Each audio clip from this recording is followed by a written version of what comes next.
Hello mga langga, for today's video magtuturo po ako ng paano mag-send ng STC load to Philippines. Punta lang kayo sa message sa 801500 and then i-type nyo ang 133 asterisk ang code ng Philippines at saka number kung sino ang isend na nyo ng load.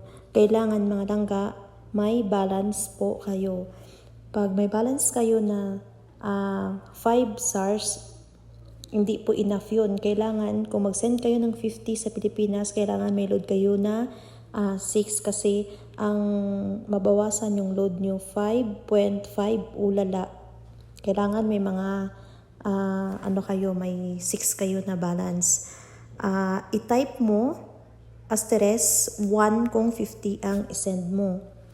Pero kung 100 ang i-send mo, asterisk 2. Ito na may nag-message confirmation na kailangan mong i-confirm na i-send ang Y kung i-send mo na for confirmation. At ayan na mga langga.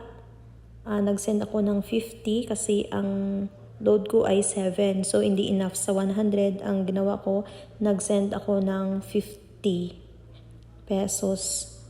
Transfer is ongoing. You will receive an SMS once transfer is completed. Maghintay tayo ng mag-message na confirm ang ating send. Yan, transfer completed successfully.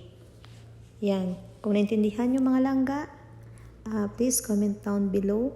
At kung may gusto kayong malaman, tutulungan ko kayo kung paano. Salamat!